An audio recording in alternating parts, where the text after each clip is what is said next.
말씀은 우리 열왕기상 19장입니다. 구약성경 열왕기상 19장 우리 1절에서 4절 말씀 우리 찾으셔서 읽으시고 또 화면을 통해 보시겠습니다. 열왕기상 19장 1절에서 4절 말씀 같이 한 목소리로 읽도록 하겠습니다. 같이 읽습니다. 시작.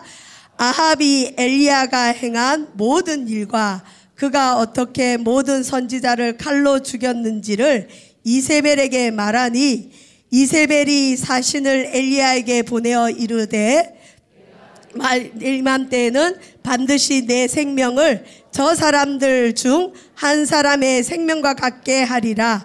그렇게 하지 아니하면 신들이 내게 벌 위에 벌을 내림이 마땅하니라 한지라. 그가 이 형편을 보고 일어나 자기의 생명을 위해 도망하여 유다에 속한 브엘세바에 이르러 자기의 사환을 그곳에 머물게 하고 자기 자신은 광야로 들어가 하룻길쯤 가서 한 로뎀 나무 아래에 앉아서 자기가 죽기를 원하여 이르되 여호와여 넉넉하오니 지금 내 생명을 거두시옵소서. 나는 내 조상들보다 낫지 못하나이다 하고 아멘. 여기까지 읽겠습니다. 자, 여러분 오늘 본문이 누구에 대한 이야기인지 대강 아시겠죠? 누구죠? 엘리야. 엘리야 하면 불의 종을 떠올릴 수 있습니다. 특별히 예수님께서 변화산에 올라가셨을 때도 한편에는 엘리야가 한편에는 모세가 나타나서 예수님과 대화를 했어요.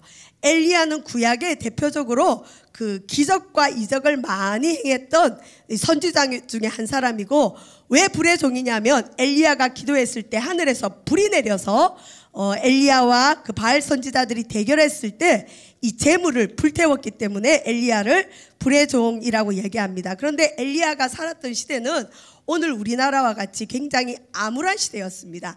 평안하고 좋은 시대가 아니었고, 아합이라는 왕이 있었는데 우리 담임 목사님께서 그때 열왕기상하 강의하실 때 기억나시겠지만 아합이라는 이스라엘의 악한 왕이 활동했던 시대예요. 근데 이 아합 왕이 우유부단한 데다가 그 이세벨이라는 그 왕비와 결혼을 할 때 이세벨이 자기 나라가 섬기던 바알 신상을 가지고 들어와서 이 이세벨이 온 북이스라엘에 바알 신상을 퍼뜨리고 그다음 이스라엘 백성으로 하여금 바알 신을 섬기도록 유도를 했습니다. 그래서 이걸 흔히 종교 혼합주의라 그러는데, 이 지금 성경의 배경은 우리나라처럼 나라가 두 동강이 났습니다. 솔로몬 이후에 우상숭배로 인해서 하나님께서 남쪽 유다와 북이스라엘로 딱 나누시고, 특별히 지금 엘리야가 활동했던 그 공간은 북이스라엘이고, 북이스라엘 중에서도 가장 우상숭배가 치열했던 이 아합 왕 때 시대입니다. 어쨌든 이스라엘 백성들은 겉으로는 여호와를 섬기는 것 같아요. 그래서 엘리야의 제사장이나 뭐 또 그 선지자들이 와서 말씀을 전하면 듣는 척은 하는 것 같은데, 집집마다 바알 신상, 아세라 신상을 다 둔 겁니다. 그러니까 바알 신, 아세라 신이 여러분 그 부처상처럼 크고 그런 게 아니라 요만한 머그컵만한 신상이래요. 바알은 남편, 그 풍요를 상징하는 남편을 상징하고, 아세라는 부인입니다. 부인 이름이 아세라입니다. 그래서 바알과 아세라 이렇게 많이 나오는데, 집집마다 바알 신상과 아세라 신상을 집에 갖다 놓는 거예요. 겉으로는 하나님을 섬기고 내면으로는 우리에게 복이 된다면 바알도 섬기고 아세라로 섬기는 겁니다. 예를 들면 우리 간혹 제주도 여행 갔다가 그 제주도 하루방 잘 가지고 오시죠. 근데 여러분 그것도 신상이에요, 신상 아니에요? 신상이에요. 그 제주도를 지켜주는 어떤 수호시 지나잖아요. 근데 우리가 은연중에 또 그런 걸 잘 갖다 놔요. 근데 그냥 장신구로 갖다 놓는 것도 좀 문제가 되지만, 어떤 분은 또 그럴 거예요. 이게 제주도도 지켜주니까 우리 집도 지켜줄 거야? 그러고 갖다 놓으면 그게 뭐가 될까요? 종교 혼합주의가 됩니다. 우리 가정을 지켜주실 수 있는 분은 오직 누구밖에 없죠? 하나님 한 분밖에 없어요. 그리고 더 재밌는 건 신방을 하다 보면 간혹 성도 가정인데 돈 좋아하잖아요. 돈을 크게 화면 컬러 확대를 해가지고 코팅을 쫙 해가지고 집에 딱 붙여놓은 집이 있어요. 그래서 저거 왜 붙여놨어요? 물어보면 돈이 들어오라고 돈을 붙여놓는데요. 여러분, 그 가정에 돈을 갖다 주시는 분은 누구시죠? 하나님 한 분이죠. 근데 돈도 섬기고 하나님도 섬기고, 이걸 흔히 이 엘리야가 활동했던 북이스라엘의 상황처럼 종교 혼합주의라 그럽니다. 근데 우리 인간적으로는 이해가 갑니다. 복을 받고자 하는 이 사람들의 심리가 다 비슷하기 때문에 이해가 가지만, 하나님은 제일 싫어하는 게 우상 숭배고 교만이고 종교 혼합주의 싫어하십니다. 그래서 라오디게아 교회를 향해서 뭐라 그랬죠? 너희가 차든지 뜨겁든지 둘 중에 하나만 해라. 미지근해서 내가 토에 내치고 싶다 그럽니다. 하나님은 이것도 아니고 저것도 아닌 것 굉장히 싫어하세요.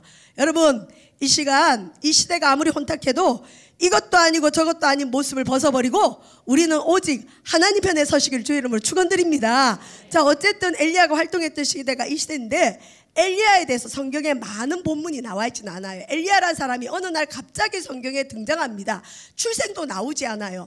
엘리야가 나오는 본문이 열왕기상 17장 1절부터 나오는데요. 우리 열왕기상 17장 1절 화면을 한번 통해서 한번 읽어볼까요? 엘리야에 대해서 뭐라고 소개하는지 한번 읽어봅시다. 시작.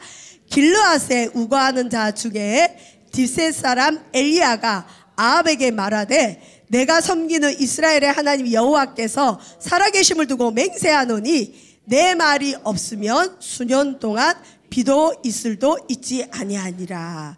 이러면서 엘리야에 대한 소개가 납니다. 엘리야가 누구의 자녀인지 어느 가문인지 알 수가 없는데, 어쨌든 길르앗에 살아가고 그 사람은 딥셋 사람인데, 엘리야의 첫 사역이 뭐냐면 당시 최고 권력자 아합 왕에게 예언을 합니다. 무슨 예언을 하느냐? 내가 섬기는 이스라엘의 하나님 여호와를 두고 내가 맹세하는데, 엘리야 나의 말이 없으면 이 땅에 수년 동안 비도 없고 이슬도 없을 것이다 라고 예언을 합니다. 여러분, 우리가 그냥 지면을 통해서 성경 본문을 통해서 보니까 그런가 보다 그러겠지만, 실은 이것은 엘리야가 자기 목숨을 내놓고 하는 예언이에요. 어떻게 왕에게 내가 섬기는 하나님이 그러는데 내 말이 없으면 비도 없고 이 땅에 가뭄이 들 거라고 예언을 합니까? 실제로 아합은 이 예언을 듣고 또 그 당시에 제사장들을 보는 대로 많이 죽였던 사람이에요. 아합은 무서운 사람이었습니다. 우유부단하고 좀 모자라 보이지만 굉장히 폭군이었고 무서웠던 사람 같아요. 그런데 이제 이 예언을 시작으로 엘리야의 사역이 시작됩니다. 그러니까 엘리야는 어떻게 보면 굉장히 강한 성격의 소유자인 거죠. 아니, 죽이려면 죽여라. 나는 하나님 말씀 전하겠다. 이런 사람이었어요. 죽을 수도 있는데도 좋지 않은 예언을 한 겁니다. 그 다음에 이제 하나님께서 엘리야에게 여러 가지 체험을 시키는데, 성경 얘기가 동화처럼 재밌어요. 이제 어떤 체험을 시키느냐?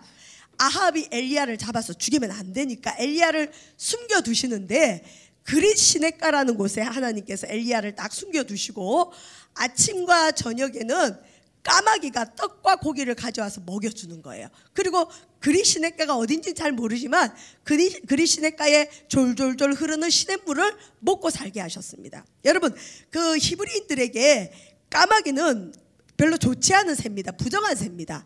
그런데 까마귀가 엘리야의 먹거리를 해결을 하는 거예요. 아침에 떡과 고기를 갖다가 먹이고, 저녁에 떡과 고기를 갖다 먹이고, 그 다음에 물이 먹고 싶으면 시냇물 이렇게 마셔야 되는 겁니다. 여러분, 한번 상상을 해보십시오. 이런 생활이 좋을까요? 안 좋을까요? 아침에 떡과 고기 갖다 주고 저녁에 안 가주면 어떡할까요? 굶어 죽어야 돼요. 엘리야는 까마귀만 기다려야 돼요. 하늘을 바라보면서. 그런데 하나님은 엘리야에게 그런 삶의 시간, 연단의 시간을 허락했습니다. 여러분, 이 엘리야와 함께한 사람이 있었을까 없었을까요? 혼자예요. 그래서 엘리야는 항상 하나님 앞에 뭐라 그러죠? 나만 홀로 남았거늘, 나만 홀로 남았거늘. 혼자의 시간이 너무 많았습니다. 근데 어쨌든 하나님은 엘리야를 이렇게 숨겨두셨습니다. 이 시간을 통해 엘리야는 하나님만 의지하는 시간을 가졌을 것이고, 이 외로움의 시간을 통해서 하나님과 깊은 교제를 했을 거예요. 여러분, 하나님의 일을 할 때 하나님에 대한 그 확신이 있어야 되거든. 그래야 일을 할 수 있어요. 근데 이 확신을 가지는 시간이 언제냐? 사람들과 교제 나누고 뭐 여러 공동체에 속할 때도 확신을 가질 수 있지만, 가장 내적 깊은 확신은 하나님과 나와의 독대할 때입니다. 외로움의 시간들. 혹시 이 시간 이 자리에 요즘 외로우신 분들이 있습니까? 그 시간 하나님이 만나고자 하는 시간인 줄 믿고 그 시간 엘리야처럼 그 외로움을 즐기시기를 바랍니다. 외로운 분 있습니까? 여기 많이 웃고 계시네, 청년들이. 외로운 건요, 하나님께서 나 좀 만나자 하는 시간입니다. 친구 만나자 그래도 친구도 바쁘다 그러고, 왠지 요즘 내가 왕따인 것 같은 분 있으면 바로 하나님을 만날 때인 줄 믿습니다. 엘리야는 그리 시냇가에 외로움의 시간이 있었기 때문에 갈멜산의 대결을 할 수 있었던 거예요. 만약 엘리야가 하나님에 대한 확신이 없는데 어떻게 850대 1로 싸울 용기를 가지겠습니까? 어쨌든 이 외로움의 시간을 지냈는데 얼마나 이스라엘 땅에 가뭄이 메마른지 이제 그리 시냇가의 물도 말라버렸어요. 이제 하나님이 또 엘리야를 먹이고 살리셔야 되는데 이번에는 한술 더 떠서 시돈에 속한 사르밧 과부 집에 가라 그럽니다. 여러분, 엘리야는 나만 홀로 남았건을 하는 혼자인 사람이에요. 결혼을 했는지 안 했는지 알 수가 없어요. 근데 어쨌든 호라비 같이 혼자란 말이에요, 남자분이. 그런데 이 혼자인 호라비 같은 엘리야를 보고 어디 가라 그래요? 또 과부 집에 가래요. 이거 잘못 가면 어떻게 돼요? 스캔들 나요. 세계에 스캔들 나는데 하나님은 또 하필 엘리야를 과부 집에 가랍니다. 근데 과부도 좀 돈 많은 과부면 좋겠는데 가보니 어떤 과부였어요? 먹을 게 없어서 그 밀가루 반죽을 해서 딱 한 끼 아들과 먹고 죽으려고 하는 그 집에 하나님이 엘리야를 보내시는 거예요. 근데 기적이 일어났지. 엘리야가 그 과부에게 네 것을 다오 그랬을 때 과부가 엘리야를 공개했을 때 과부의 집에 있는 밀가루가 다하지 않고 기름이 다하지 않아서 어쨌든 이 사르밧 과부를 통해서 하나님은 또 엘리야를 먹이셨습니다. 어떻게 보면 이런 시간들이 엘리야에게는 굉장히 겸손을 요구하는 시간이에요. 이런 시간 이후에 드디어 이제 하나님께서 짜자잔짠 하고 엘리야를 역사의 그 전면에 대두시키시는데 이제는 이제 아합에게 직접 나타납니다. 아합이 엘리야만 보면 잡아 죽이려고 많은 사람들을 풀어서 엘리야를 찾았는데 엘리야를 못 찾았어요. 근데 오바댜라는 사람에게 엘리야가 가서 이제 아합에게 내가 만나고 싶어 한다고 해라 그랬더니 오바댜가 아합이 당신을 죽이려고 얼마나 찾았는데 당신을 내가 만났다고 가서 보고 하는 동안 또 하나님이 당신을 어디로 데려가시면 나는 죽습니다 그랬더니 엘리야가 아니다. 이번에는 내가 아합을 직접 만나겠다. 그러고는 여러분이 잘 아시는 열왕기상 18장에 갈멜산 대결이 드디어 일어납니다.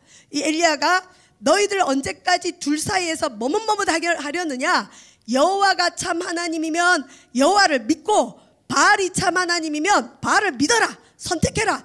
결정 내려라. 이걸 뜻하는 겁니다. 오늘날 우리 성도들이 믿음이 너무 연약해졌어요. 물론 과거보다 바쁘죠. 바쁜데 다 쏟고 있습니다. 뭐 과거에는 더 바빴죠. 먹고 살 게 없어서. 근데 먹고 살 거 없을 때 금식기도 하면서 이 땅에 붕이 일어났는데 요즘은 먹고 살 것도 있는데 사람들이 금식도 안 해요. 또 요즘 막 바쁘다 그러는데 돈 있는데도 바쁘대요. 제가 충격을 먹었던 것 중에 하나가 우리 교회에서는 아니지만 어떤 집이 너무너무 어렵대요. 어머, 우리가 보통 생각하는 어려움이라 그러면 이 절대적인 어려움이잖아요. 궁핍이잖아요. 아, 그 집에 쌀이 없나 보다. 먹을 게 없나 보다. 아니면 전기가 끊기나 보다. 그런 생각을 하고 도와드리려고 신방을 딱 갔는데 여러분 어떤 결과였을까요? 쌀이 없고 전기가 끊기는 어려움이 아니라 집이 한 채 있어요. 근데 집이 한 채 있는데 해외여행 못 가고 남들처럼 누리지 못해서 어렵다는 거예요. 야, 이거 참 병들었다 사람들. 여러분, 우리가 지금 세상 신에 쫓겨 살아갑니다. 뭐가 그렇게 바쁜가요? 사실 바쁠 거 없어요. 그리고 예전에는 더 큰 헌신들을 매일 교회 와서 교회에서 헌신해도 기뻤고 즐거웠는데 요즘은 조금 교회 자주 오면 힘들다 그러잖아요. 우리가 지금 세상을 섬기는지 하나님을 섬기는지 아니면 둘 사이에서 지금 머뭇머뭇해가지고 양다리에 걸쳐서 힘든 건지 한번 분별해 보시기를 바랍니다. 하나님을 섬기려면 정확하게 하나님을 섬기고 세상을 섬기려면 세상으로 그냥 가세요. 가셔서 그냥 마음껏 한번 지내보세요. 하나님은 어정쩡한 거 굉장히 싫어하세요. 여러분처럼 하나님을 섬기기로 작정했으면 끝까지 섬기시기를 주의 이름으로 축원드립니다. 여러분, 하나님은 머뭇거리는 거 싫어하세요. 그래서 엘리야가 도전장을 던지잖아요. 너희들 언제까지 그렇게 머뭇머뭇 하려느냐? 여호와가 하나님이면 하나님만 섬겨라. 그러고는 이 소를 잡아다가 그 가물 때 물을 막 도랑에서 퍼서 갖다 붓고, 그 다음에 이제 바알 선지자들에게 너는 너의 신의 이름을 불러라. 근데 아침부터 정오까지 계속 부르고 나중에는 안 되니까 바알 선지자들이 자기 몸을 막 자해하는 거예요. 그래도 불이 안 내립니다. 근데 엘리야가 딱 한 번 기도했더니 어떤 일이 벌어졌을까요? 하늘에서 불이 내려가지고 그 엘리야와 바알 선지자들이 바친 제물을 핥아서 다 타버린 거예요. 그때 사람들이 놀란 거예요. 야, 여호와가 참 하나님이구나. 엘리야가 전하는 하나님이 참 하나님이구나. 남유다 사람들이, 다윗의 후손들이 섬기는 하나님이 참 하나님이구나. 그러고는 난리가 났어요. 그리고 회개의 역사가 일어났어요. 부흥이 일어났습니다. 얼마나 놀랍습니까? 거기다가 이제 더 나아가서 엘리야가 기손 시내라는 곳에 그 바알 선지자 450명에 아세라 선지자 400명, 총 850명을 기손 시내로 데리고 가서 거기서 죽여버립니다. 우생 숭배자들을 죽여버리는 거예요. 피의 흘림이 있었어요. 어마어마한 역사죠. 그 다음에 이제 엘리야는 확신을 가지고 아합 왕에게 뭐라 그러냐, 이제 곧 비가 올 겁니다. 비가 올 거니까 빨리 마차를 준비해서 왕은 피하십시오. 그러니까 엘리야는 어떻게 보면 왕에 대한 그 예우도 다 하고 있었죠. 어쨌든 이 엘리야 말대로 비가 드디어 왔어요. 얼마나 놀랐습니까? 몇 개월 동안, 몇 개월 동안 비가 안 왔다고요? 3년 6개월. 여러분, 3년 6개월 비 안 오면 그 땅 어떻게 될까요? 죽는 거예요. 근데 엘리야가 기도했더니 3년 6개월 만에 땅에 비가 왔어요. 거기다가 하늘에서 불이 내려서 여호와가 참 신임이 드러났습니다. 이런 어마어마한 역사가 일어나고 대승리를 거두었죠. 자, 이 정도쯤 되면 우리는 보통 어떤 이제 생각이 들까요? 아합이 회개했을 거다. 이세벨도 야, 여호와가 진짜 참 하나님이구나. 내가 시집온 이 북이스라엘의 하나님이 진짜 하나님이고 내가 이전에 섬겼던 바알은 가짜구나 하고 돌이킬 것 같아요. 또 이스라엘 백성들도 이제 여호와만이 참 하나님이라고 생각하고 집집마다 바알들을 버리고 아세라 신상 버리고 하나님만 섬길 것 같아요. 저도 그런 생각이 들어요. 엘리야도 그랬을 거예요. 마치 우리 그 셀 인도하거나 교구 인도하거나 여성교회 남성교회 청장년 인도하거나 교사하시는 분들 또 찬양계 하시는 분들 체험들이 있을 거예요. 어떤 가정에 어려움이 있어서 그 가정을 위해서 막 열심히 다 기도를 해줬어요. 근데 그 기도대로 기적이 일어나고 놀라운 역사가 있으면 우리 대부분 어떤 기대를 하죠? 이제 저 집 열심히 할 거야. 저 집이 교회에 대해서 고마워하겠지? 우리에 대해서 고마워하겠지? 하는데 대부분은 고마워해요. 근데 간혹 뒤통수 맞는 경우 있어요. 안 고마워하는 경우 있어요. 그리고 오히려 그냥 문제 해결받고 교회 떠나는 경우도 있습니다. 저는 목회 현장에서 그걸 너무 많이 봤어요. 그래서 아무리 큰 역사가 있어가지고 목사님 고마워요 뭐 어쩌요 어째 해도 그냥 웃어요. 좀 지나봐야 알아요. 진짜더라니까요. 우리 생각하고 일반 사람들 생각이 좀 틀려요. 대부분. 그런데 아니나 다를까 엘리야는 아마 이 불의 역사를 보고 드디어 이제 북이스라엘의 이 폐악한 족속이 회개하겠구나. 우리 북이스라엘에 이제 붕이 일어나겠구나. 이제 이 백성들 정신 차렸겠지. 아합 왕도 정신 차렸겠지 생각했는데 오늘 본문을 읽었는데 오늘 본문에 보니까 그게 아닌 거예요. 자, 비가 내렸습니다. 그 다음에 기적이 일어났습니다. 여호와가 참 하나님이 드러났어요. 참 하나님이 드러나면 하나님을 믿어야 될 거 아니에요. 근데 오늘 읽었던 본문의 열왕기상 19장 1절에 4절을 번역을 제가 이렇게 히브리어 원문에 가깝도록 번역한 걸 한번 읽어드릴게요. 한번 들어보세요. 아합은 이세벨에게 엘리야가 한 모든 것과 모든 예언자들을 칼로 죽인 것에 대해서 이야기를 하였다. 그러니까 아합이 경처가처럼 자기 부인 이세벨에 가서 엘리야가 한 일을 다 고자질을 한 거예요. 자, 그랬더니 2절에 그러자 이세벨은 엘리야에게 전령을 보내 말했다. 내가 엘리야라면 나는 이세벨이다.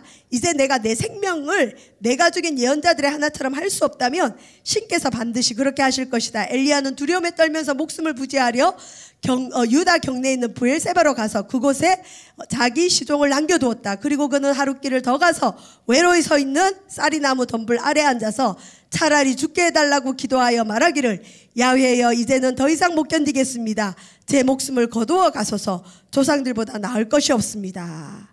실은 엘리야는 이 대단한 부흥, 기적을 맛보고 축복의 자리로 가고 영광의 자리로 가는 것이 아니라 도망자가 되었습니다.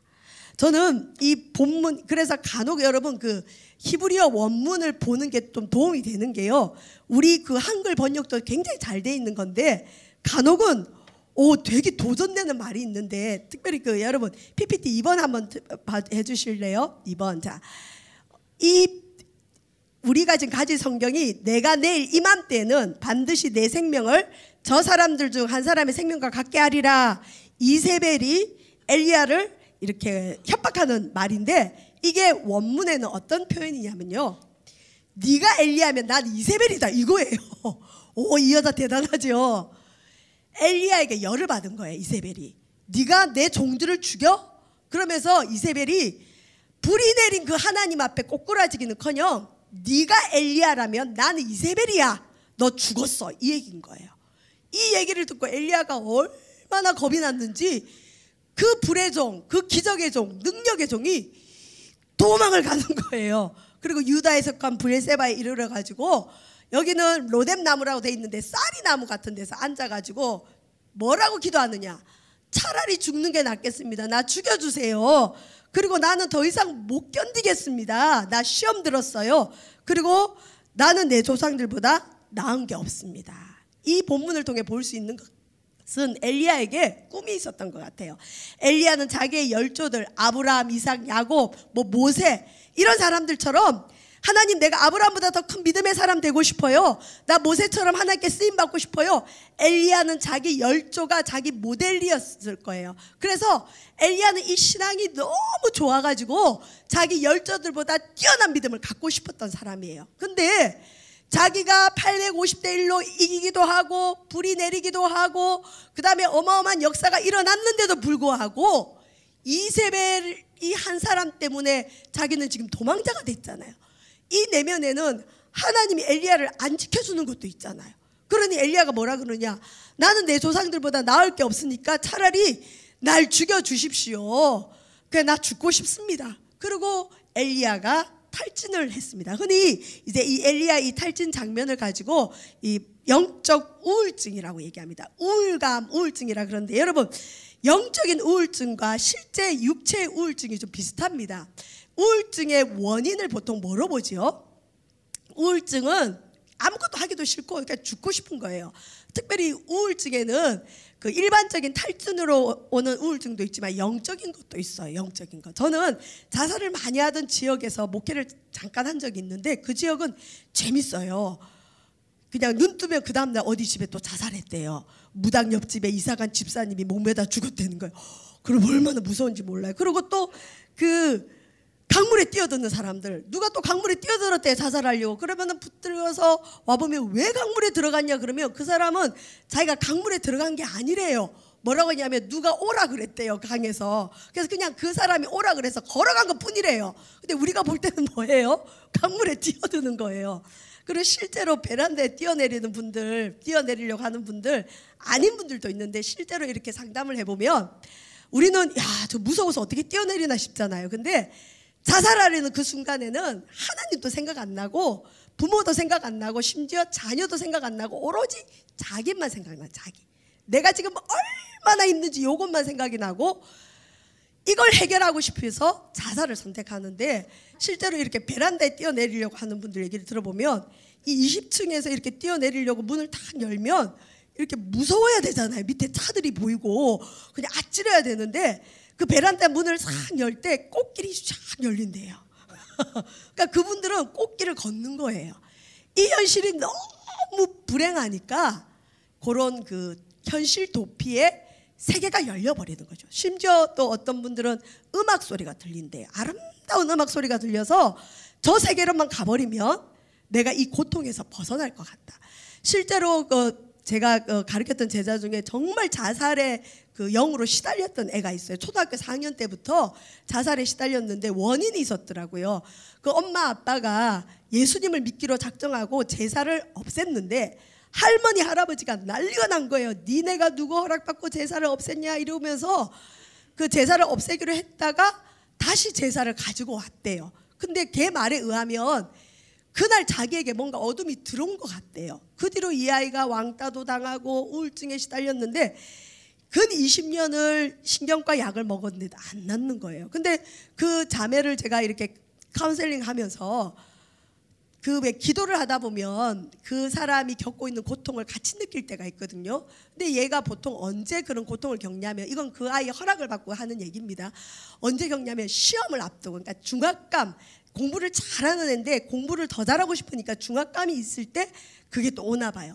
근데 얼마나 그게 심한지, 그러니까 저가 그래도 정신이 멀쩡했는데 그 아이 기도해 주다가 어떤 걸 느꼈냐면, 걔가 이제 이 손을 몇 번 그었던 애예요. 근데 어떻게 이 손을 긋지? 이해가 안 갔는데 얼마나 그 고통이 극심하게 다가오는지 딴 생각이 하나도 안 들고 빨리 칼 들고 이걸 그어버리면 모든 게 끝날 것 같은 충동. 아, 이래서 손을 긋고 죽을 수 있구나. 여러분, 우울증은 어떤 의미에서는 이 사단의 역사도 있습니다. 근데 사단의 역사가 아니고 일반적인 또 우울증들은 보통 원인이 뭘로 보냐면 그 좌절감, 분노, 내가 뭔가를 향해서 열심히 달려가서 내가 어떤 걸 기대하고 갔는데 그게 안 이루어지는 거예요. 내가 생각했던 결과가 나오지 않는 거예요. 그때 우리 보통 어떻게 하죠? 좌절이 찾아옵니다. 그리고 내 속에 숨겨진 분노가 있어요. 누구에 대한 분노일까요? 하나님에 대한 분노, 나 자신에 대한 분노, 환경에 대한 분노. 이걸 제대로 표출하지 못하면 오늘 여기 나오는 엘리야처럼 죽고 싶은 거예요. 그게 보통 우울증의 원인으로 보는데, 오늘 엘리야의 약점은 뭐냐면 좌절과 분노입니다. 엘리야는 지금 깊은 좌절을 맛봤어요. 자, 보십시오. 자기는 자기 열조들보다 믿음이 뛰어나기 위해서 하나님이 하라는 거 다 했습니다. 그리 시냇가에 숨어서 까마귀가 주던 떡과 고기를 먹으면서 근근히 생명도 연장했고, 그 외로움의 시간도 견뎠고, 시돈에 속한 사르밧 과부에게 얹혀 살면서 또 자기 생명을 연장했고, 또 하나님께서 그 무시무시한 왕 앞에 가서 비가 안 올 거라는 예언을 하라고 했을 때도 예언을 했어요. 목숨 걸고 하라는 거 다 하고, 드디어 이제 하나님께서 엘리야를 들어 쓰실 때가 돼서 쓰셨는데, 갈멜산에서 850대 1로 영적 대결을 붙었는데 어떤 역사가 일어났어요? 하늘에서 막 불이 내렸어요. 불이. 그러니까 바알 선지자들, 아세라 선지자들이 우리도 죽었다. 그래서 엘리야가 실제로 그들을 다 죽여버렸어요. 그리고 이스라엘 백성들은 여호와가 참 하나님이다 그랬어요. 그리고 엘리야 예언대로 비가 다시 내렸어요. 모든 게 순조롭게 이루어졌습니다. 엘리야가 기대했던 대로 이루어졌어요. 그리고 아마 엘리야는 어떤 기대감이 있었을 거냐면, 이런 850대 1로 대결도 이겼고 그렇게 비 안 오던 땅에 비도 왔으니 이제 이스라엘 백성들이 정신을 차리고 회개하겠지. 그리고 하나님을 믿겠지. 그 다음에 또 하나는 하나님이 나를 지속적으로 이렇게 불의 종으로 쓸 거라는 아마 착각이 있었을 것 같아요. 여러분, 은사 체험한 분들 묻겠습니다. 은사 좋아요, 안 좋아요? 좋아요. 특히 우리나라 아줌마들은 은사를 너무 좋아해요. 은사만 있으면 어디든 쫓아가요. 은사는 맛이 있어요. 근데 은사만 쫓아가면 나중에 신앙이 피폐합니다. 엘리야는 아마, 자 보세요. 여러분, 하나님이 엘리야를 이렇게 불의 종으로 썼는데 왜 한 번만 쓰고 말죠? 좀 지속적으로 엘리야가 가는 데마다 바알 섬기는 집에 엘리야가 가기만 가면 하늘에서 불이 떨어져가지고 바알 신상이 깨뜨려지면 얼마나 바알 숭배자들이 하나님께로 많이 돌아오겠어요. 지속적으로 불의 종으로 써도 되는데 하나님이 엘리야에게 허락한 것은 뭐였죠? 도망자였어요. 네가 엘리야면 나는 이세벨이다. 이런 나쁜 우상 숭배자 이세벨의 협박에 엘리야는 지금 도망을 가야 됩니다. 불의 종이면 뭘 하며 또 자기에게 기적이 일어나면 뭘 합니까? 지금 도망자인데. 그리고 하나님이 더 이상 자기에게 그런 권능을 주지 않는 걸 엘리야가 안 거예요. 그리고 자기가 기대했던 이스라엘의 영적 부흥이 일어나지 않습니다. 아마 엘리야는 자기 열조 중에 제 생각에는 사무엘도 생각했을 것 같아요. 사무엘의 어떤 부흥이 있죠? 미스바 대부흥이 있잖아요. 사무엘의 미스바 대부흥을 통해서 이스라엘 백성들은 하나님께로 많이 돌아왔어요. 그래서 아마 엘리야는 이런 갈멜산의 대부흥을 통해서 북이스라엘 사람들이 하나님께로 많이 돌아올 걸 기대했을 거예요. 그런 기대감이 잔뜩 있는데 하나님께서 엘리야에게 그걸 허락하지 않고 도망자 신세를 허락하시고, 북이스라엘 사람들은 여전히 우상 숭배하고, 이세벨은 여전히 악하고, 아합도 여전히 자기 부인 이세벨에게 꼼짝 못하는, 자기는 죽도록 열심히 달려왔는데, 그리고 역사도 있었는데 왠지 자기가 한 일에 대한 열매가 없는 것 같잖아요. 그리고 지금 자기는 도망자 신세입니다. 불의 종이고 능력의 종인데 목숨 하나 유지하지 못해서 지금 도망을 다니고 있습니다. 그러니 엘리야가 겪었던 좌절과 분노는 얼마나 크겠습니까? 그러니 하나님 앞에 나는 내 열조보다 나은 것이 없으니까 하나님 그냥 나 죽여주세요. 주의 종이 죽여달라 그럽니다. 여러분, 간혹 주의 종들 중에 자살하는 분들이 있어요. 오죽하면 자살하겠어요. 너무 깊은 좌절과 분노를 맛본 거죠. 그러니까 우울감에 이제 엘리야가 시달렸습니다. 자, 이런 엘리야에게 하나님은 너 왜 그러냐 이런 말 하지 않고, 여러분 잘 아시는 말씀처럼 어떻게 하죠? 엘리야를 재우고 먹이고 천사를 통해 어루만지고, 일단 너무 탈진했을 때는 먹고 자는 게 필요합니다. 그 다음에 하나님께서 엘리야에게 네가 내가 원하는 길을 가지 못할까 두려우니까 너 먹고 자라 그러고 실컷 먹이고 재우시고는 40일 40주 40야를 달려가게 해서 어디에 도착하느냐, 엘리야가 호렙산에 도착합니다. 근데 이제 호렙산에 딱 도착했는데 엘리야가 어느 굴에 숨어 있었어요. 이세벨을 피해서. 근데 하나님이 그때 엘리야에게 찾아오십니다. 엘리야가 좌절했을 때도 안 찾아오셨는데 어쨌든 찾아오셔서 뭐라고 얘기하시냐면, 하나님이 호렙산에 가라 그랬는데 하나님께서 엘리야야 네가 어찌 여기 있느냐라고 묻습니다. 근데 엘리야가 뭐라 대답하냐면, 여호와여 내가 주를 향한 열심이 특심한데 저들이 그 하나님을 섬기는 제사장들을 다 죽이고 나만 홀로 남았거늘 저들이 나도 찾고 있습니다. 엘리야가 이 말을 합니다. 여기 우리가 오늘 읽은 성경에는 내가 여호와께 열심히 유별하오니라고 돼 있지만 옛날 성경에는 열심히 내가 특심하오니 이렇게 돼 있어요. 엘리야는 하나님께 열심히 특심했던 사람입니다. 자, 근데 하나님께서 그런 엘리야에게 뭐라 얘기를 안 하시고 이제 그 어떤 현상들이 일어나는데 갑자기 바람이 막 붑니다. 바람이 부는데 그 크고 강한 바람이 얼마나 강한지 하나님께서 엘리야 보고 여호와 산에 서라 그러고는 엘리야가 보는 앞에서 그 바람으로 산을 두 조각 내버립니다. 산을 갈라버려요. 그 다음에 바위를 부수십니다. 그런데 중요한 건 바람으로 산도 갈라지고 바위도 부서지는데 바람 가운데 여호와가 계시지 않는데요. 하나님이 그곳에 안 계십니다. 영적 현상은 있는데 하나님이 그곳에 없는 거예요. 그 다음에 바람 후에 막 지진이 일어나는 거예요. 요즘 우리나라가 지진이 많이 일어나는데 지진 무섭잖아요. 지진은 신의 어떤 또 하나의 그 현상이잖아요. 지진이 일어나는데 지진 가운데도 주님이 안 계신 거예요. 바람, 크고 강한 바람은 누가 일으킬 수 있어요? 하나님이 일으킵니다.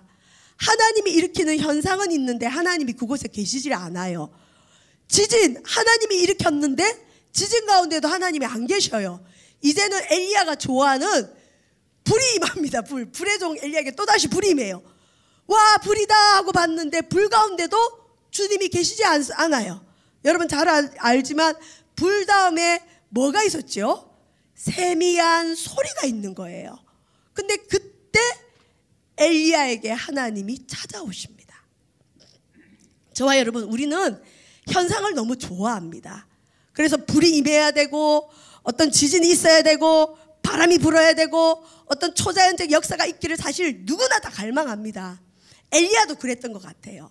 우리가 이 기도하다 보면 성령의 은사를 체험합니다. 근데 그게 제대로 된 성령의 은사인지 아닌지 구별하는 방법이 두 가지가 있는데, 하나는 그 성령의 은사를 체험했을 때 그 사람에게 진정한 회개가 있었는지 없었는지를 보통 봐요.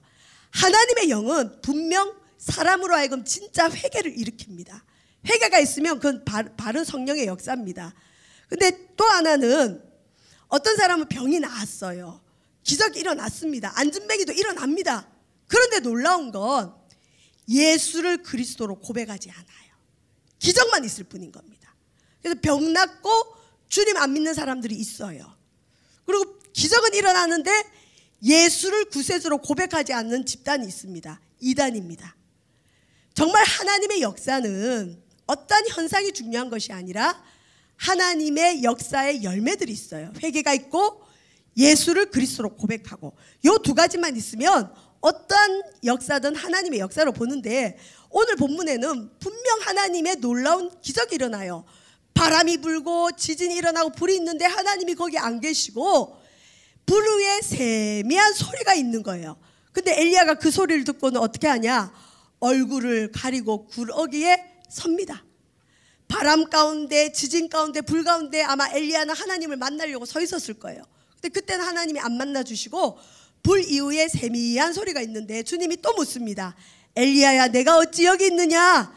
자, 근데 엘리야는 앞에 말했던 것과 똑같이 얘기합니다. 내가 만군의 하나님 여호와께 열심히 유별하오니 이는 이스라엘 자손이 주의 언약을 버리고 주의 제단을 헐며 칼로 주의 선지자들을 죽였음이오며 오직 나만 남았거늘 그들이 내 생명을 찾아 빼앗으려 하나이다 라고 대답합니다.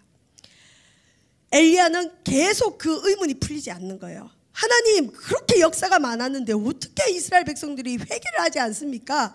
왜 하나님을 안 믿습니까?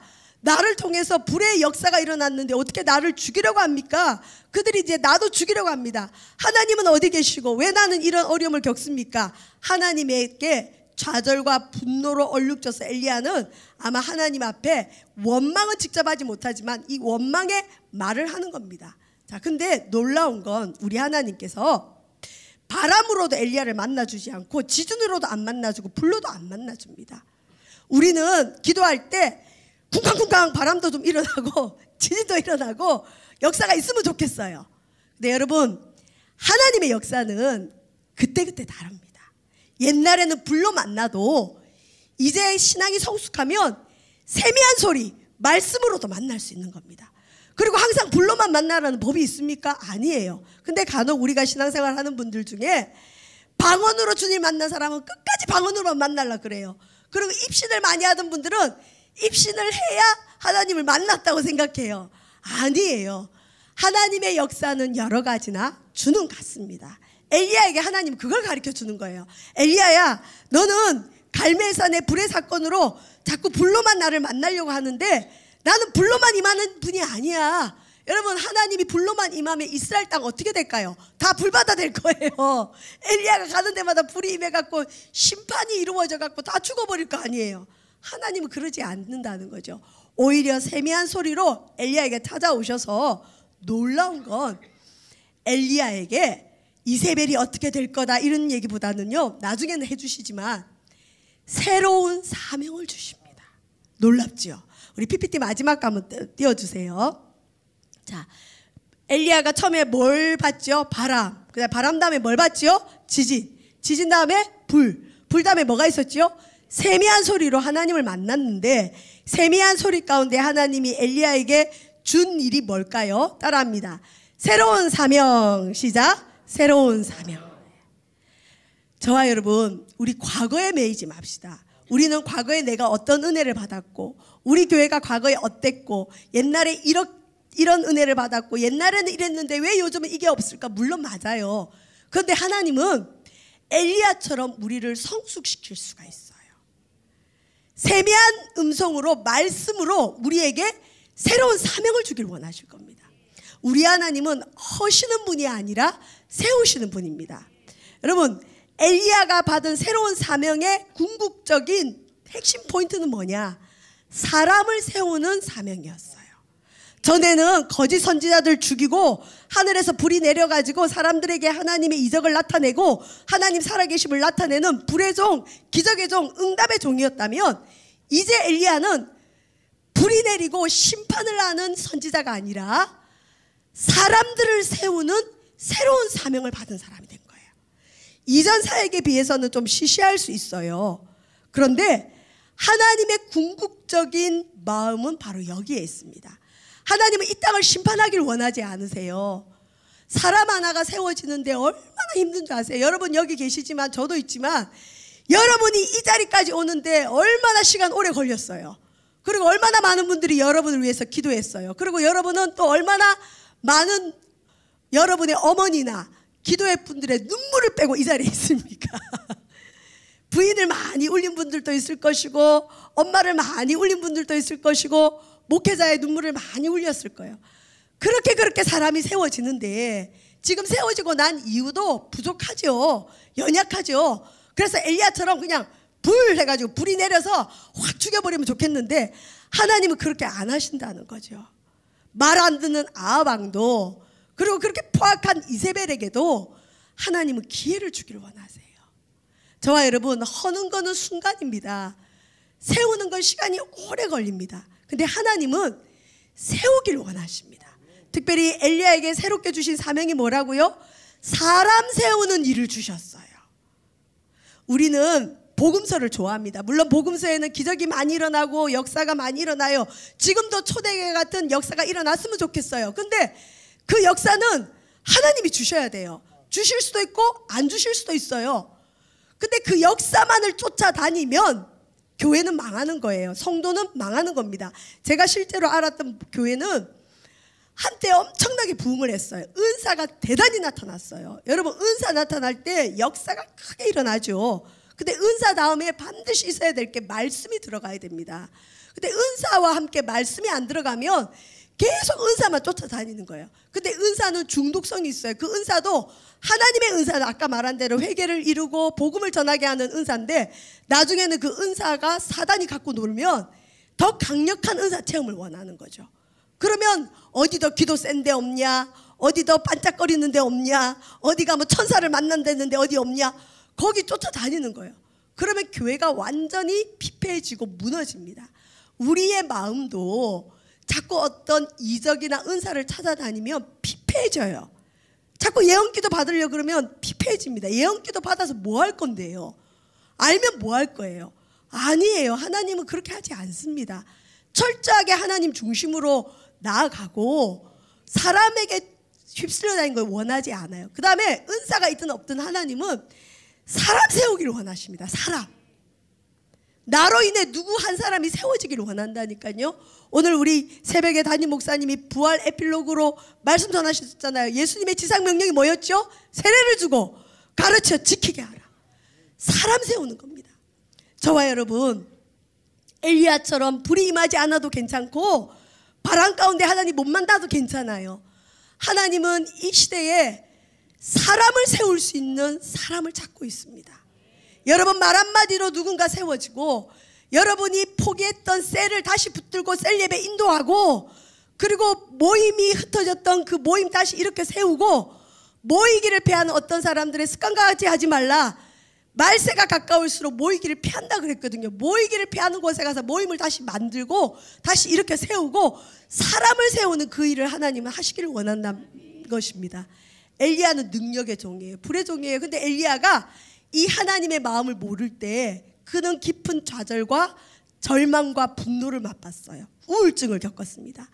오늘날 우리 성도들, 특별히 주의 종들도 저는 영적 우울증에 시달린다고 봅니다. 왜요? 내가 뭔가를 열심히 할 때 엘리야처럼 자기 기대와 목적이 있어요. 그리고 실제로 성도들이 좋아하는 말씀, 주의 종들도 좋아하는 말씀, 우리가 주님을 기쁘게 하면 주님이 우리의 소원을 이루어 주셔요. 대부분 이루어 주십니다. 근데 간혹은 안 이루어 주실 때가 있어요. 이런 예화가 하나 있습니다.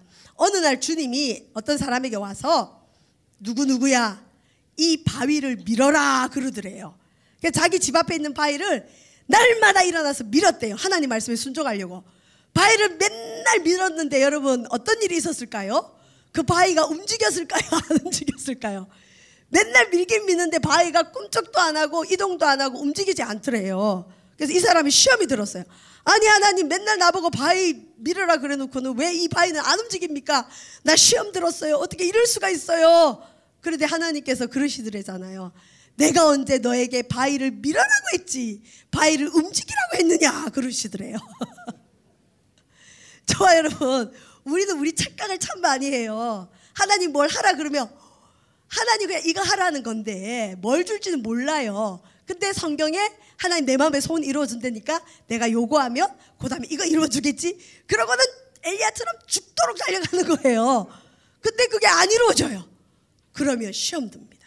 실제로 제가 아는 권사님 한 분은 지금도 시험에 들어있어요. 뭐에 시험 들었느냐, 근 30년 전에 자기가 원하는 대학에 하나님이 안 붙여줘가지고 그때 삐졌대요. 그래갖고 아직도 삐져있대요. 그래서 교회를 주일만 겨우겨우 다녀요. 저 서울에 있는 어느 교회 본 권사님이에요. 지금도 삐져있대요.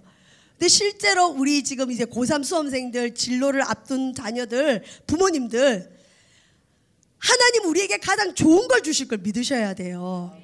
그리고 우리 마음대로 착각을 좀 하면 안 됩니다. 엘리야는 착각을 좀 했던 것 같아요. 그리 시냇가에 숨어있고, 그 다음에 시돈에 속한 사르밧 과부의 공개를 받고 850대 1의 그 대부흥이 일어나고 하늘에서 비가 기적처럼 났으니 북이스라엘이 이제 회개하고 주께로 돌아오리라. 그리고 나는 앞으로 이스라엘 계속하리라. 아마 엘리야는 그 기대가 충만했을 거예요. 자기 열조보다 자기가 뛰어날 걸로 기대했는데 하나님은 엘리야의 그걸 아시고 확 꺾어버리시잖아요. 그리고 그거 안 해주세요. 엘리야가 삐진 거죠. 아마 엘리야가 이 세미한 가운데 주님 못 만났으면 엘리야는 지금도 삐져 있을 거예요. 근데 여러분, 엘리야에게는 엄청난 시험이었는데 그 시험이 아니라 새로운 사명을 주시잖아요. 하나님은 우리가 생각지 못한 뭔가 새로운 사명을 주거나 우리의 그릇을 키우길 원하시거나 우리가 하나님에 대해서 어떤 국한된 생각, 하나님은 불로 임하는 분이야, 하나님은 방언 가운데만 임하는 분이야, 하나님은 꼭 병을 고쳐주셔야 돼, 이런 고정관념에 묶여있을 때 하나님이 그거 아니야 라고 해주고 싶을 때 간혹 우리가 기대했던 걸 안 주실 때가 있더라고요. 그때 우리는 시험이 들어요. 야, 저분처럼 하면 저거 돼야 되는데 저거 안 되면 내가 시험 들 것 같아 하는 일들이 있어요. 주의 종들도 이렇게 가만히 보면 저 사람처럼만 하면 하나님이 복을 줄 것 같은데 저 사람 복 안 주면 하나님 내가 시험 들 것 같아 하는 분들이 있어요. 근데 대부분은 하나님이 응답해 주시는데 간혹은 안 주셔요. 근데 보통 그때 엄청 시험 드는 게 사실입니다. 여러분, 표현을 안 해서 그렇지 겉으로는 웃어요. 하나님 뜻이 있겠지요 이러는데 속은 부글부글하고 교회 떠난다 만날 말 나오고 진짜 실제로 좌절이 와요. 무시무시한 시험이 옵니다. 하나님과 나와의 관계가 어그러져요. 근데 그때 하나님이 우리를 성숙시킬 때입니다. 우리는 이제 성숙의 단계로 나가야 될 줄 믿습니다. 불이 임해서 악한 자들을 멸하고 이런 단계가 아니라 하나님 앞에 성숙한 신앙 체험을 가지고 또 이왕이면 세미한 음성 가운데, 왜 우리 요즘 기도도 잘 못하는 게 워낙 광신자들 또 이단들의 모습이 TV에 많이 나와가지고 뭐 손들고 조금만 기도하면 또 광신자라 그러잖아요. 참 어려운 시대예요. 어쨌든 우리는 지금 말씀으로 돌아와서 좀 냉철한 이성을 가지고 뜨겁게 기도함으로 새로운 성숙한 하나님을 만나고 그 다음에 그 하나님을 통하여 새로운 사명을 받아야 됩니다. 저와 여러분, 하나님이 새로운 사명을 주실 거예요. 그리고 제가 예언컨대 분명 우리 꿈의 교회 수험생들은 이번에 다 붙을 줄 믿습니다. 붙을 수 있는 대학만 집어넣어요. 딴 데 넣지 말고 무조건 붙어요. 재수하는 거 돈 너무 많이 들어요. 재수할 돈 있으면 성교비 내세요. 재수하지 말고. 근데 그럼에도 불구하고 떨어지는 사람 있을까요, 없을까요? 있죠. 하나님, 내가 금요철야 다 했는데, 하나님 내가 딴 애들 시험 공부할 때 나 예배 드렸는데 이럴 수 있습니까? 나를 차라리 죽여주옵소서. 그러는 사람 나올 거예요. 근데 그때 한번 눈을 들어 주를 다시 봐야 됩니다. 하나님이 그 자녀에게 새로운 사명을 주실 거예요. 하나님을 사랑하는 자, 곧 그 뜻대로 부르심을 입은 자들에게는 모든 것이 합력하여 선을 이루시고 우리의 구하는 것이나 생각하는 것에 더 좋은 걸 주님은 주길 원하세요. 내가 목표했던 걸 안 줄 때는 더 좋은 거 주시려고 그런다니까요. 근데 그걸 못 봅니다. 그걸 안 보려 그래요. 오로지 내 목적만 보는 거죠. 엘리야처럼. 엘리야의 목적은 뭐였죠? 열조보다 뛰어난 믿음, 아브라함보다 뛰어난 믿음. 엘리야의 목적은 그거였는데 하나님은 엘리야를 그 정도 믿음이 아니라 사람을 세우는 사람으로 세우길 원합니다. 더 큰 사명을 주신 겁니다. 저와 여러분, 은사 체험 하시면 좋습니다. 근데 못하더라도 내 신앙이 피폐하니 갈급하니 기도 안 되니 하지 말고, 이미 이 자리에 앉아있는 분들은 대부분 은혜 다 받았고 모르는 거 없고 다 아는 분들이에요. 사람 세우는 데 들어가세요. 누굴 가르치세요. 나도 가르침 받고 누군가를 세우세요. 하나님은 사람 세우기를 원합니다. 사람 낚는 어부 되어 주길 원하시고 사람을 세우는 사람 되어서 이 땅을 다시 세우기를 원하십니다. 저와 여러분, 영적 좌절과 분노 속에 지금 영적 침체에 빠져본 계십니까? 이런 영적 침체에 한번 빠지면 나타나는 증상이 예배가 하고 싶지 않아요. 그리고 기도 안 하고 싶어요. 왜? 기도해도 내 목적이 이루어지지 않으니까. 그러면서 점점 하나님이 멀어집니다. 네, 아닙니다. 혹시 여러분이 엘리야처럼 꿈꾸던 어떤 기대가 있는데 그게 이루어지지 않았다면 하나님께 물으십시오. 하나님, 나에게 어떤 사명 주시겠습니까? 나에게 어떤 계획이 있길래 이렇게 나를 훈련하십니까? 하나님 아마 여러분에게 최고로 좋은 사명 주실 줄 믿습니다. 미리미리 예방하는 차원에서 우리 수험생 부모님을 두신 부모님들, 또 우리 수험생들, 혹시 이번에 원하는 대학 안 돼도 절대 삐지지 마시기를 주의 이름으로 축원드립니다. 아멘. 어제까지 시험 쳤는데 시험 결과 잘 안 나와도 하나님은 더 좋은 걸 주실 걸 꼭 믿으시고, 저와 여러분, 기도는 공짜가 없습니다. 이 밤에도 기도 열심히 하십시오.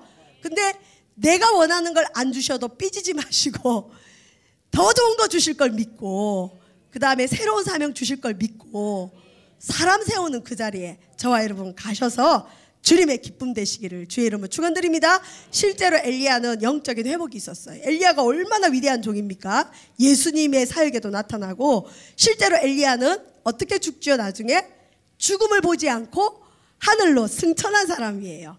대단한 사람이죠.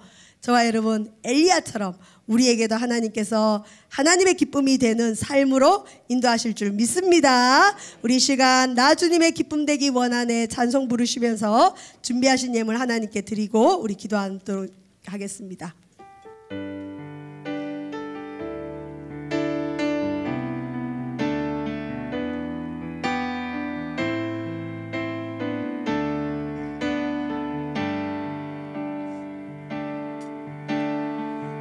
주님의 기쁨 되기 원하네. 내 마음을 새롭게 하소서. 새 부대가 되게 하여 주사. 주님의 빛 비추게 하소서. 내가 원하는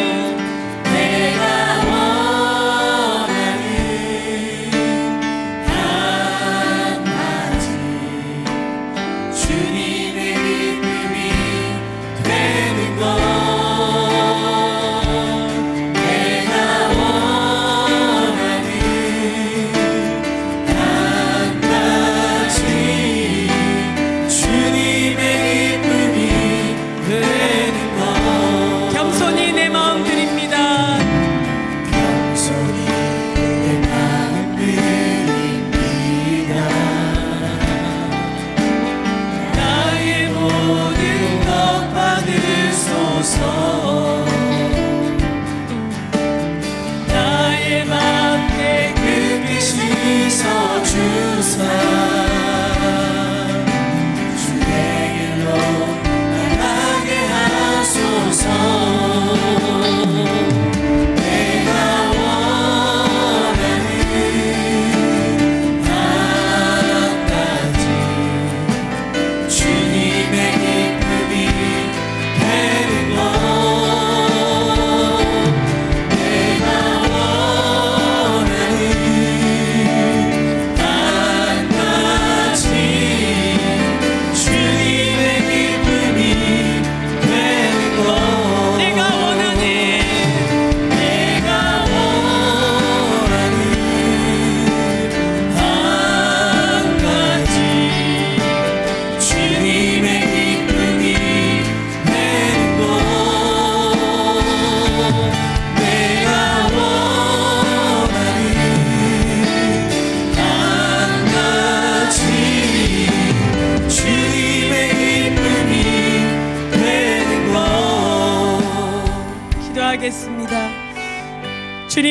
주님의 기쁨 되기를 원합니다. 엘리야처럼 열심히 특심한 저희들, 하나님만을 향해 달려가고 있지만 혹시 그 가운데 나 자신의 목적과 나의 기대를 두고 있지 않은지 돌아보게 하여 주옵소서.